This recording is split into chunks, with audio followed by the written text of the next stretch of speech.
Fala pessoal, bom dia, tudo bem com vocês? Eu espero que sim. Mais um dia aqui, vamos ter a nossa aula de geografia. Eu espero que vocês estejam conseguindo acompanhar as aulas e reforço sempre que eu estou à disposição no WhatsApp, no grupo, para vocês podem mandar mensagem quando quiserem, tudo bem? Estou com saudades de coração, mais uma vez, e quero que isso acabe logo, porque confesso que estou bastante cansada. Eu acho que toda terça-feira eu vim aqui fazer um desabafo, né? Mas eu acho que vocês também devem estar sentindo isso, né? As aulas EAD, elas são mais cansativas do que presencial, na minha opinião, né? Então, dá para perceber que a Pro tá até um pouco baqueada, porque realmente a gente está trabalhando bastante, né? Tanto nós, professores, como vocês, alunos. Eu sei que para vocês também deve ser difícil, né? Ficar sentado vendo a aula o dia inteiro. Mas se tudo der certo, pessoal, a gente se vê ainda esse ano. E a gente vai lá entregar o diploma na mãozinha de vocês. Quero dar um abracinho em cada um, porque esse ano foi difícil. Um ano de aprendizagem aí, né? Sempre para nós e para vocês, tá certo? Então, desabafo feito, vamos começar a aula de hoje. A gente vai falar sobre água, né? Falamos sobre clima, falamos sobre vegetação e agora a apostila de vocês, a gente encerra a apostila 2, que eu tô atrasada, né? Mas também eu acho que também não tem por que ficar correndo com o assunto, porque é muito mais complicado o EAD, né? Na minha opinião. Então a gente fala sobre água hoje. Então, ao invés de a gente começar falando, né, sobre o ciclo hidrológico, falar, né, aonde está a água no mundo, enfim, eu queria trazer um pouquinho da geografia e da geopolítica. Então, essa aula vai ser bastante de análise de mapa e, na minha humilde opinião, mais uma vez, é assim que cai nos vestibulares, né? É assim que é cobrado para vocês. Não vai ficar perguntando qual que é o ciclo hidrológico, né? Se perguntar, vai ser uma pergunta muito mais bem elaborada, tá? Então, geralmente, principalmente a Unesp, né, ela gosta muito na parte de geografia de interpretação, tanto de mapa quanto interpretação de gráfico. Eu não sei se vocês têm isso ciente ou não, da qual universidade vocês já querem, né? Mas quando eu estudava para o vestibular, eu estava muito crente, né, do que eu já queria. Então, eu queria fazer o Unesp. Então, eu conseguia saber como que era a estrutura da prova, tá? E eu posso confirmar para vocês nesse sentido, né, que a Unesp, por exemplo, na parte geográfica é bastante interpretação, tá? Tanto interpretação de mapa quanto interpretação de gráfico. E você construir relações, né? Geografia é relacionar, né? Então, hoje a gente vai, né, nessa aula, falar um pouquinho sobre a questão da água, mas em relação a outros fatores, né? Não só o ciclo hidrológico, mas também a questão de uso, a distribuição de água, relacionar com a desigualdade social, tá bom? Fazer uma análise um pouquinho mais geopolítica do que uma caracterização física, tá bom? Então vamos lá, ó. Óbvio, né? Por mais que a gente tenta fugir aí da característica física, o início sempre é parecido, tá? Então, ó, atentem-se aqui aos nossos dados, né? A água no mundo, você já deve ter visto isso diversas vezes, né? A gente sabe aí do 100% que a gente tem de água no mundo, 97,5% de água é salgada e 2,5% de água é doce, né? Então, o planeta água, né? Toda essa coisa de que o nosso planeta tem uma abundância de água, não é uma realidade, né? Lógico, né, que tem muita água, a gente sabe que tem, né? Só que a gente sabe também que nem toda essa água ela serve para consumo, né? Então, acredito que muitas vezes essa coisa de sempre, né, visualizar o planeta Terra como um planeta, né, a água, onde a grande porcentagem é de água em relação à Terra, nos dá uma certa sensação de conforto, ou também uma questão de a gente relativizar a questão da água como se algo não fosse importante, tá? Mas se todos tivessem a consciência que a gente só tem 2,5% de água doce, ou seja, aquela que a gente consegue utilizar, né, no nosso dia a dia, talvez a gente subestimasse menos aí os dados em relação à água, tá? Então, gente, puxando aqui ó, um zoom para esse gráfico dos 2,5% de água doce, na onde que eles estão encontrados, né? Então, ó, 69,8% nas calotas polares. Então, a maior parte da água doce hoje ela está congelada, certo? 29% está em áreas de água subterrânea e 0,3% em rios e lagos, tá? Então, o que a gente tem que problematizar em relação a isso? Que a gente tem aí, né, uma quantidade de água doce à disposição, só que essa água que está à disposição, ela é de difícil acesso, tá certo? Ó, reparem que quase 70% da água, né, disponível está congelada, tudo bem? Então, não dá para a gente utilizar essa água. 29% é água subterrânea. Hoje, né, a gente já tem bastante ferramentas, hoje a gente tem bastante tecnologia na busca de água subterrânea, tá certo? Eu trabalhei com isso no mestrado, né? Meu mestrado foi de águas subterrâneas. Então, sim, a gente tem uma parcela de água aí abaixo, né, da terra, né, nos lençóis freáticos, que são águas de bastante qualidade, tá? Só que para você explorar água subterrânea, gente, custa caro, tá?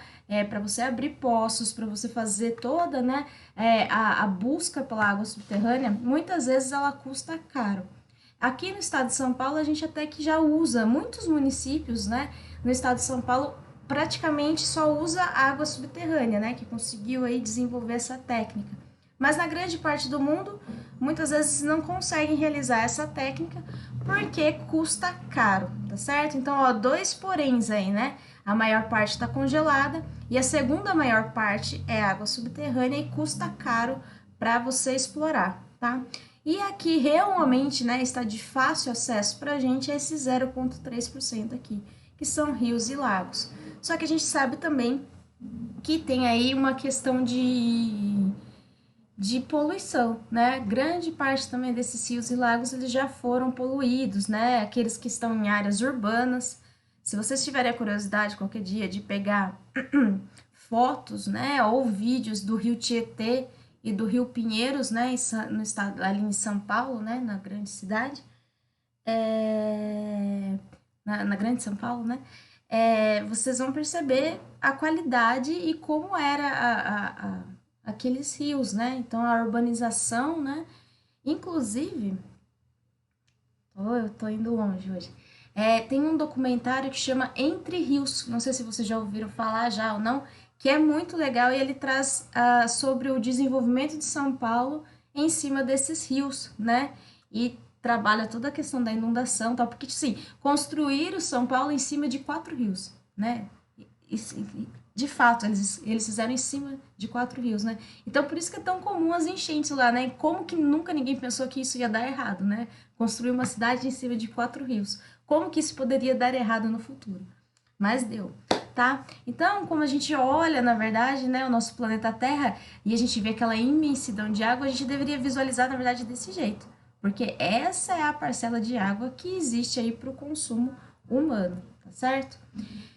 Muitos de vocês podem falar, poxa, professora, mas já existe tanta tecnologia, não dá para a gente fazer a dessalinização da água marinha, né? Que tem muitos países que faz.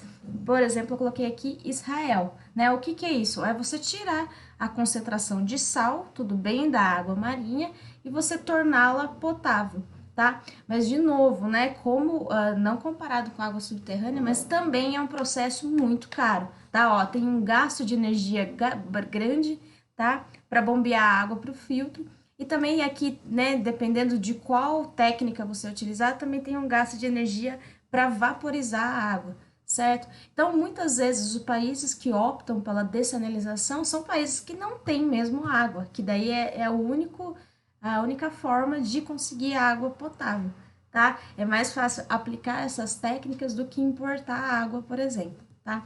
E a gente coloca aqui como exemplo Israel, né? Ó, 80% da água potável consumida pela população é proveniente do mar, tá? Então eles têm uma série de usinas lá, né, que fazem essa dessalinização, mas custa muito caro. E Israel é um país, né, rico, então ele pode investir nesses tipos de técnicas.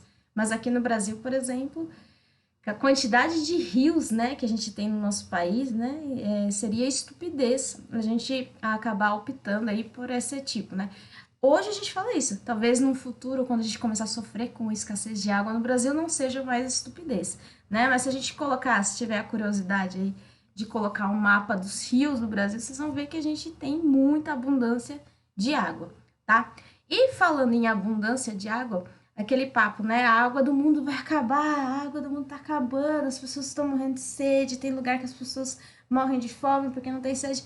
Gente, a água no mundo não vai acabar. A água no mundo não vai acabar por causa do ciclo hidrológico, né? Se é um ciclo, é algo que nunca vai terminar, tá certo? Vai lá, vai acontecer a evapotranspiração, vai subir aquela água, vai condensar, vai chover e por aí vai, né? Por isso que a gente fala que não vai acabar. Mas o que, que é a preocupação? A água potável vai. Aquele 2,5%, uma hora vai acabar, tá?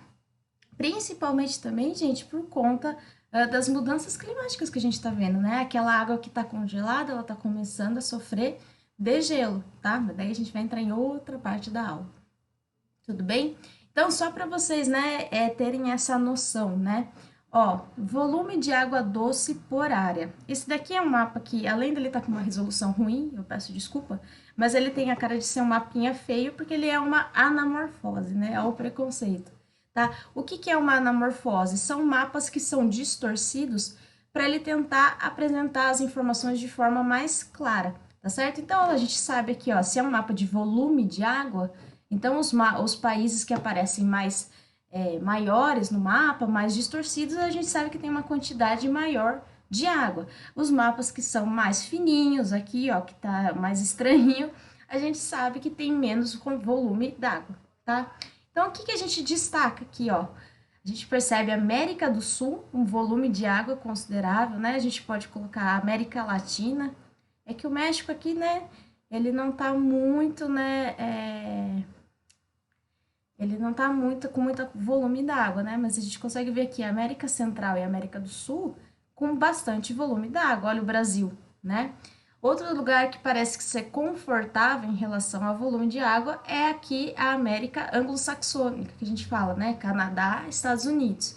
A África, como a gente já imaginava, aqui um menor volume d'água. E aqui a Ásia também apresenta com uma com menor volume d'água, tá? E olha que interessante, gente, quando a gente olha esses mapas, né, vocês vão perceber que você ter água não necessariamente quer dizer que você vai ser um país rico, um país desenvolvido, né? Ó, percebam, os países da América do Sul, exceto Brasil e Argentina, o Chile também a gente pode colocar em um país que está em crescimento, o restante dos países são países mais pobres, né? Que são países que dependem do setor primário, por exemplo, tá? Em contrapartida, olha a Europa, né? A Europa é onde se concentram maiores países ricos e não tem uma grande volume d'água, tá certo?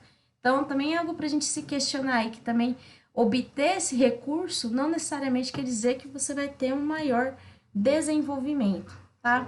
Esse mapa, quando a gente olha aqui e compara, né, apesar de os dois estarem uns mapas feinhos, vocês percebem que a precipitação no mundo, ela quase casa com o volume de água por área.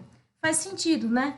A gente percebe de novo, né, que a região próxima aqui, né, da linha do Equador, entre os trópicos, é onde chove mais, porque é onde eu vou ter meus climas equatoriais, é onde a gente vai ter climas tropicais, que geralmente tem uma maior quantidade de chuvas durante o ano, tá? E essa água, essa precipitação tem sim essa relação com o volume da água, porque é as regiões onde tem o abastecimento de rios, abastecimento dos lençóis freáticos, então também vai ser as áreas onde tem mais volume d'água, tá? Então, por exemplo, num vestibular, se vir uma pergunta dessa, você não precisa ficar decorando onde tem água no mundo. Ah, deixa eu ver, deixa eu memorizar esse mapa aqui. Ah, tá, América. Não, é só fazer uma relação com a aula de clima que a gente já teve, né? As áreas que são, né, os climas que correm mais chuvas são os países que você vai ter aí um volume d'água maior, tá? Mas tem que tomar cuidado, bem como eu comentei, né? A gente não pode associar abundância de água com desenvolvimento social, por exemplo, né? Porque os mapas, eles trazem uma média. O Brasil mesmo é um exemplo disso, né? Olha o nosso Brasil aqui, ele apresenta maior do que o normal, ou seja, a gente tem volume d'água. Só que dentro do Brasil, por exemplo, a gente sabe que não é todo mundo que tem acesso à água. Vide Nordeste, né? A gente não está falando super da transposição do Rio São Francisco, que está se falando aí, né, nos jornais, tá? O que foi a transposição do Rio São Francisco? Levar água para regiões do Nordeste que não chegavam, né? Porque não tinha o nosso por ser uma região mais seca, ele tem rios intermitentes, né? Que são épocas do ano que esses rios secam e a população sofre, tá? Então, tem que, né, ter essa coerência, tem que ter a interpretação do mapa, mas tem que ser sensato para entender que o mapa ele traz uma média e não quer dizer que em todo lugar aqui na América do Sul as pessoas têm acesso à água. A mesma coisa não quer dizer que na África, por exemplo, não tem gente que não tem acesso à água. Tem, só que é de forma desigual, tá bom? Então, de novo, né? Fazer também essa relação, né? Os climas equatoriais, tropicais, tropicais, né? De altitude, não é todo clima tropical também que chove bastante, tem que ter essa consciência também, né? São climas que têm aí mais chuva, logo vai influenciar também no volume de água, tá? E uma última análise que a gente vai fazer, que não é todo o país, né, por exemplo, que tem bastante água, que tem bastante uso d'água, tá? Olha só essa anamorfose, né? Que mapa estranho. Se a gente vê que na América Latina tem um volume de água muito grande, o uso de água ele é muito menor na América Latina, tá? Por que será? Por que será que a gente olha aqui na Ásia, por exemplo, né, a gente vê a China, a Índia enorme, né? Por que a gente vê aqui que de repente a Europa ficou grande, né? A gente tem que pensar o porquê que tem um uso de água grande nesses continentes, nesses países, tá? Então, dois fatores que sempre a gente analisa países populosos, né? A China e a Índia aqui são os países mais populosos do mundo, né? A China é o primeiro com 1,4 bilhão de pessoas e a Índia atrás dela com 1,3 bilhão, tá? Então, é a região onde vive muita gente. Então, a demanda por água aqui é muito grande, certo? E na Europa também existe aqui uma demanda por ser países ricos.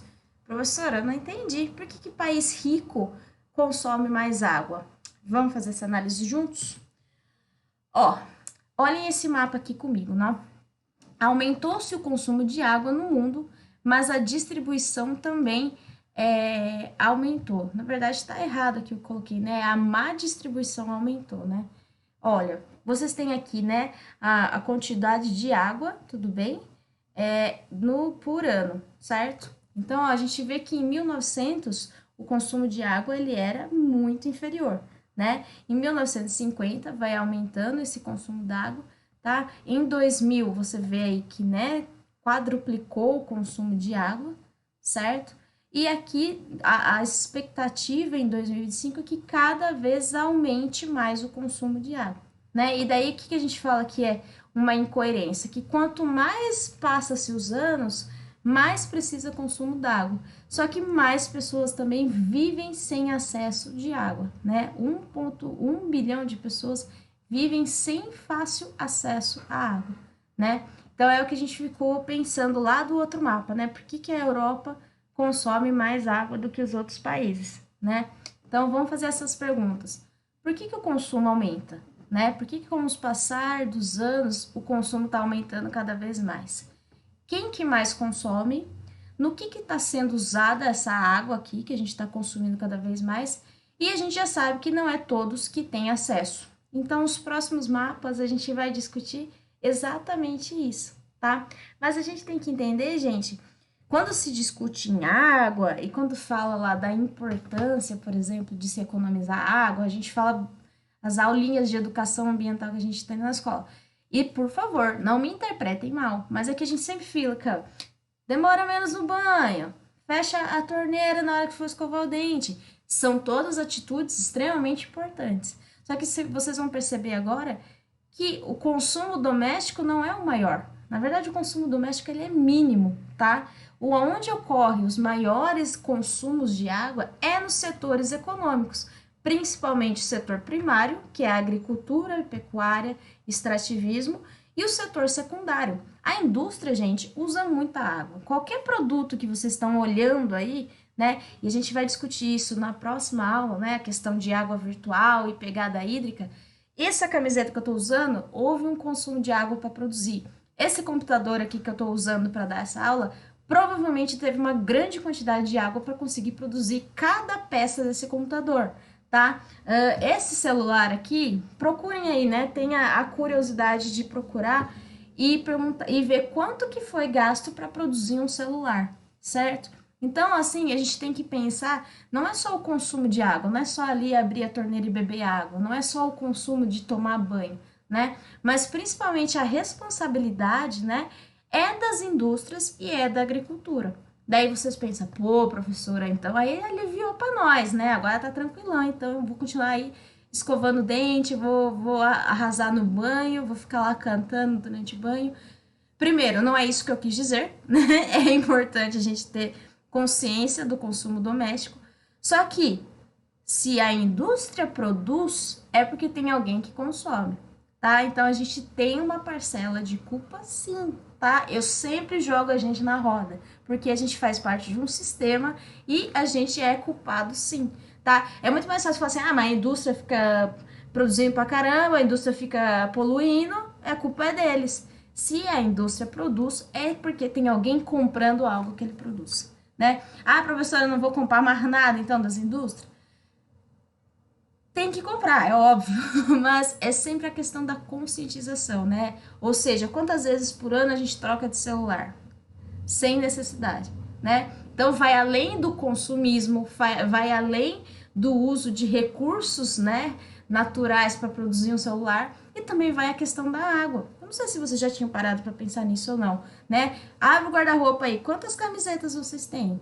Os meninos geralmente têm um monte de tênis, né? As mulheres também têm bastante sapato, né? Quando a gente abre o nosso armário, a gente vê um monte de coisa que a gente consome e muitas vezes a gente não usa, né? Abre aí seu armário e pensa a quantidade de água que foi gasta para produzir cada camiseta que você tem ali. Camisetas que muitas vezes você não usa, tá? Então, de novo, a reflexão aí é que a indústria gasta muita água, a agricultura gasta muita água, né? A mesma coisa de alimentos, né? A gente consome um monte de alimento e muita coisa a gente joga fora, né? Então, tem que pensar na água que você está jogando fora também quando você não consome aquele alimento, né? Tudo gira em torno do consumismo aí, que por isso, né, que cada vez mais está aumentando aqui o nosso consumo de água, né? Porque a gente consome demais, né? E consome e descarta demais, né? Então, cada vez mais a questão da água tem sido um problema para nós, tá? Então, o problema é a indústria, o problema é a agricultura, sim, mas o problema é nosso também, que colabora para esse sistema, certo? Então, esse gráfico aqui, né, ele traz para vocês, né, o quanto que de água que cada país utiliza, né, em determinados setores, certo? Então, aqui, ó, o país, tudo bem? O uso de água doméstico, o quanto de água industrial, é o azul um pouquinho mais escuro, e a água na agricultura, entenderam? A gotinha d'água aqui é referente ao quanto de água que um país utiliza, certo? Então, ó, se a gente conseguir visualmente, né, eu gosto muito desses gráficos, a gente percebe já, né, que o Canadá, por exemplo, usa bem menos água do que em relação à China, do que em relação à Índia. Isso é óbvio por conta de uma população muito maior, tá? Então, vamos fazer a análise aqui, ó. O Canadá, 20% da água que eles utilizam é para uso doméstico, 69% é para uso industrial e 12% para uso da agricultura. É legal que isso também traz aí uma caracterização do país, né? Se um país usa mais para indústria do que para agricultura, a gente já sabe que é um país que tende a ser mais desenvolvido, né? Porque investe mais em indústria ao invés de agricultura, tá?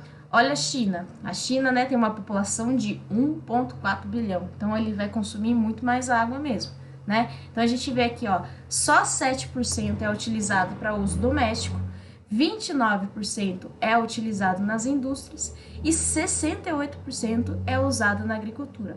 E olha que a Índia é um dos países mais industrializados do mundo, né? Mas ainda assim o maior consumo vai para a agricultura.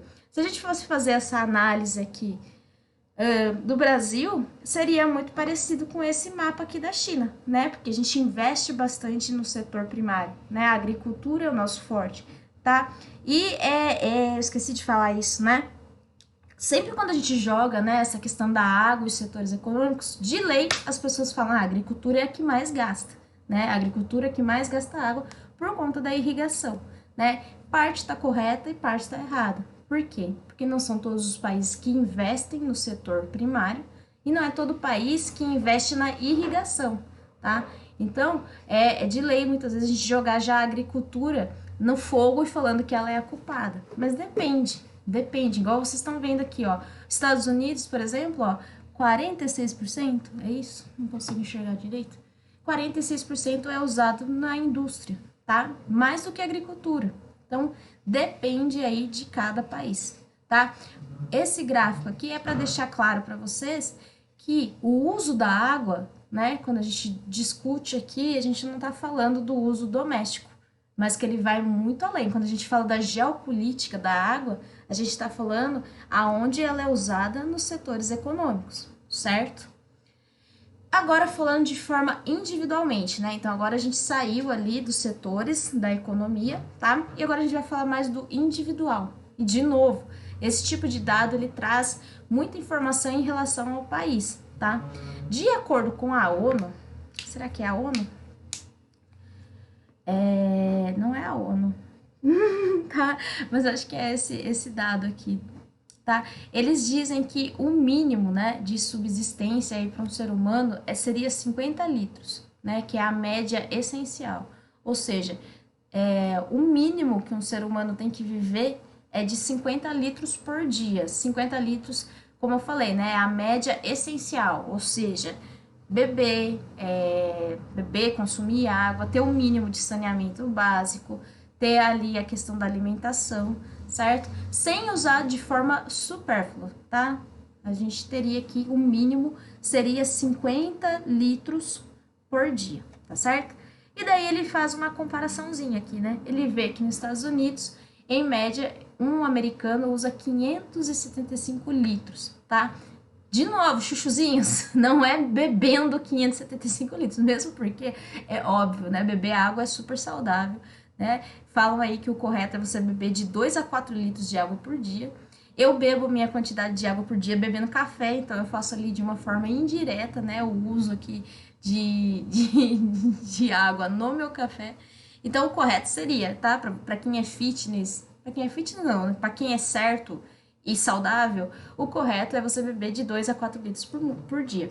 Aqui, quando eu falo que é 575 litros, não quer dizer que um americano bebe 500 litros de água por dia, tá? Mas é o que eu comentei, né? É o uso ali diário, daí você associa saneamento básico, daí você associa banho, você associa a alimentação, as roupas que ele tá utilizando, certo? Então, ó, 575 litros por dia, tá? Um australiano, 493. E aí a gente vai vendo a comparação, né? Olha aqui no Brasil, a gente consegue pelo menos passar a média e saiba que vocês aí usam por dia mais ou menos quase 200 litros de água, certo?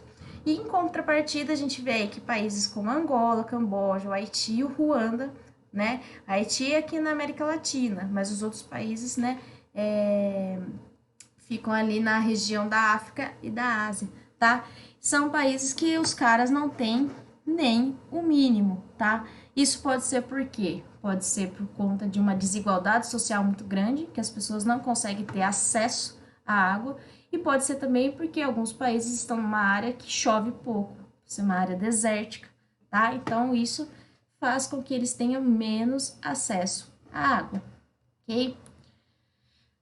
Mais um mapinha aí, ó, distribuição de água no mundo, tá? O que que esse mapa traz para vocês, pessoal? A relação de água disponível no planeta. Então, quantos por cento de água potável, certo?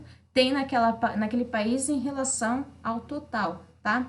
E a população da região em relação ao total do mundo. Então, a gente está analisando aí a quantidade de água daquele país em relação ao total e também a população daquele país em relação ao total, tá? Vocês já vão entender melhor aqui, ó. Vamos começar pela América Anglo-Saxônica, que é Estados Unidos e Canadá. Essa região, ela tem 15% de água potável em relação ao mundo, tá? E 8% aqui da população em relação ao mundo. Ou seja, quando a gente olha nesse mapa, a gente vê aqui que a disponibilidade de água é alta, ou seja, tem mais água do que população, certo? Então é uma situação confortável aqui na América do Norte, no caso desses dois países aqui, porque você tem mais disponibilidade de água e menos pessoas morando nessa região. Então, é uma região confortável, tá? Outra região que também é confortável é o Brasil, tá? Ó, no caso do Brasil, a gente tem aqui, ó, 13% de toda a água do mundo, certo? E 3% só da população. Ou seja, a gente tem muito mais água. Desculpa, a gente tem muito mais água e pouca gente vivendo aqui no Brasil, tá? De novo, né? Lembre-se das generalizações, é uma média, tá? Aqui que entra, né, na verdade, o que deveria ser a gestão, né? A gestão do nosso país, né? Como que é um país que tem tanto rio, como que é um país, né, que tem aqui alta, né, muita alta disponibilidade de água, tem gente morrendo de sede, tem gente morrendo de fome no nosso país, né? Daí que entra a questão de gestão, uma boa gestão dos recursos hídricos, que não acontece, tá? No caso da África, ó, 11% da água do mundo e 13%, ou seja, a população é maior do que a disponibilidade de água. Então, por isso que você vai ver que algumas áreas é de déficit hídrico, principalmente a região norte aqui, ó.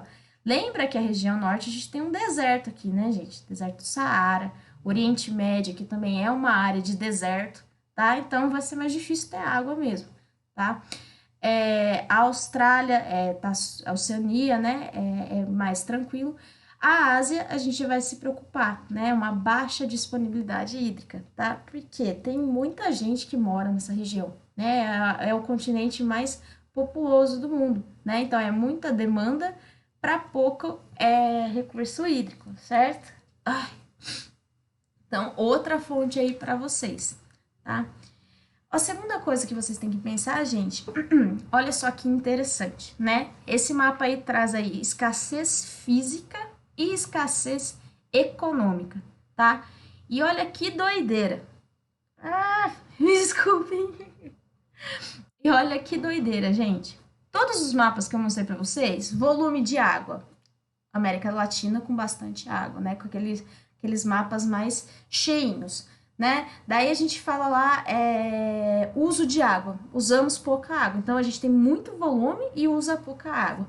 Quando eu mostro esse mapa aqui para vocês, fala que a nossa situação de disponibilidade de água tá tranquila, tá confortável, porque a gente tem bastante água, mas tem pouca gente consumindo, tá? E daí, quando eu jogo esse mapa para vocês, o Brasil e a América Latina como um total parece como escassez econômica, tá? E olha só, a Europa, ela aparece aqui nesse mapa, ó, como baixa disponibilidade de água, ó, 8% de água, 13% da população, ou seja, tem mais gente do que água disponível.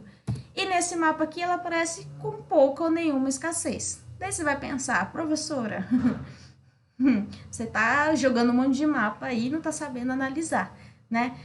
Gente, lembra desde lá do início da aula que eu comentei? Não é porque tem bastante volume de água que as pessoas têm acesso, tá? Então perceba que aqui na Europa existe uma pouca ou nenhuma escassez porque é um país rico, ou seja, eles conseguem importar água de outros lugares, certo? Então eles não passam por crise hídricas lá, porque eles têm, né, o poder econômico, eles têm um PIB grande nesses países. Então, nos momentos, né, que começa a ter falta de água, eles conseguem importar água de outros lugares. Por isso que esses dados, né, parece que não batem, né? Mas é aquela segunda análise que vocês têm que fazer, né? Não é só ver aonde tem água, aonde não tem, mas você tem que ver toda a questão social, a questão política, a questão econômica dos países, tá? Então, a Europa aqui, ó, vai aparecer como uma região sem escassez. Em contrapartida, a América do Sul, que em todos os mapas apareceu de forma confortável em relação à água, aqui aparece como escassez econômica. Ou seja, gente, quer dizer que nessa região aqui, ó, não é todo mundo que tem acesso à água. Mas não é porque não tem volume de água, mas é por conta de escassez econômica, certo? Água também custa dinheiro, certo? Então, provavelmente nessas regiões tem má distribuição das fontes de recursos hídricos, né? Muitas vezes essas pessoas elas moram longe das reservas, muitas vezes, né, nessas regiões não tem saneamento básico. A questão do saneamento básico é muito complicada no nosso país, né? No nosso país e no mundo inteiro. Eu não sei se vocês sabem, mas 50% da população mundial não tem acesso a saneamento básico. Consegue entender isso? Que 50% da população mundial não tem, às vezes, um banheirinho para fazer um xixi, para fazer o número 2. Se tem, não tem aquela descarga que leva o xixi embora, né? Então, assim, muito complicado, não tem um sistema de esgoto, tá?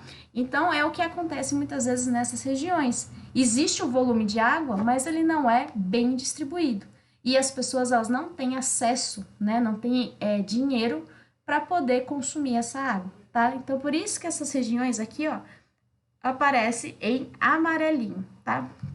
E essa região, de novo, né? O norte da África, Oriente Médio, parte aqui da China e da Índia, é escassez física mesmo. Não é nem porque as pessoas não têm dinheiro, é porque não tem água, tá? Não tem água para todo mundo. É uma área desértica. Tem muita gente que mora nessa área aqui e a demanda hídrica não consegue atender, certo?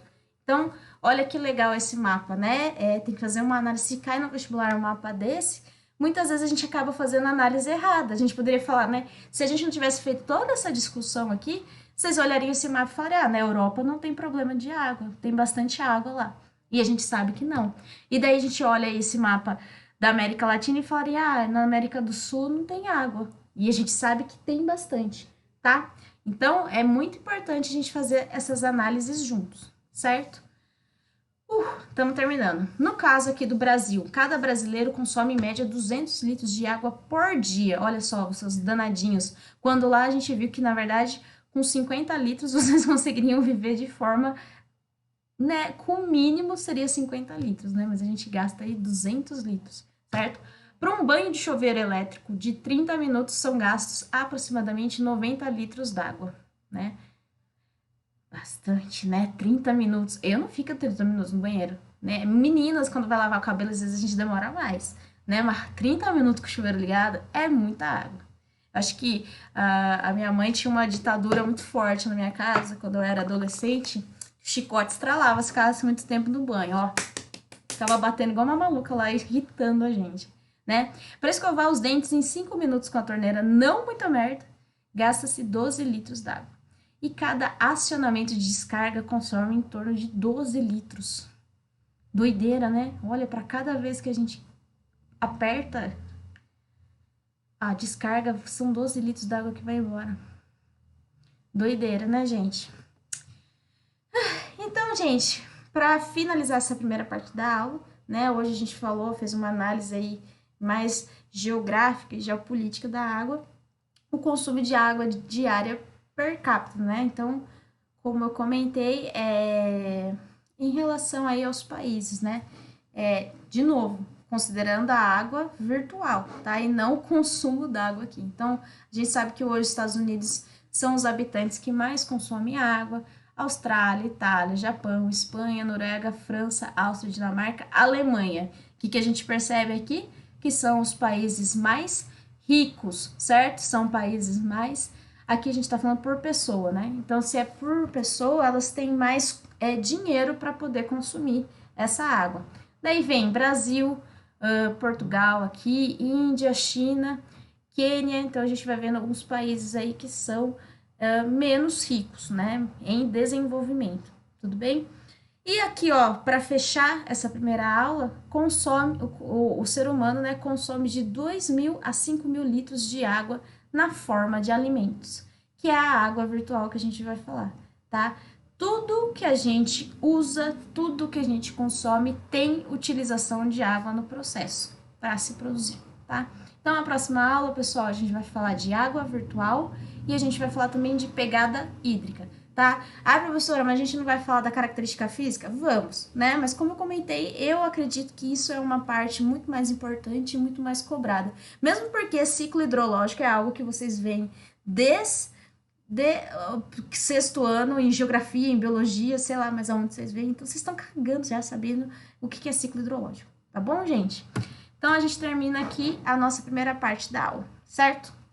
Um bom estudos para vocês. Espero que tenha ficado claro. Um beijo.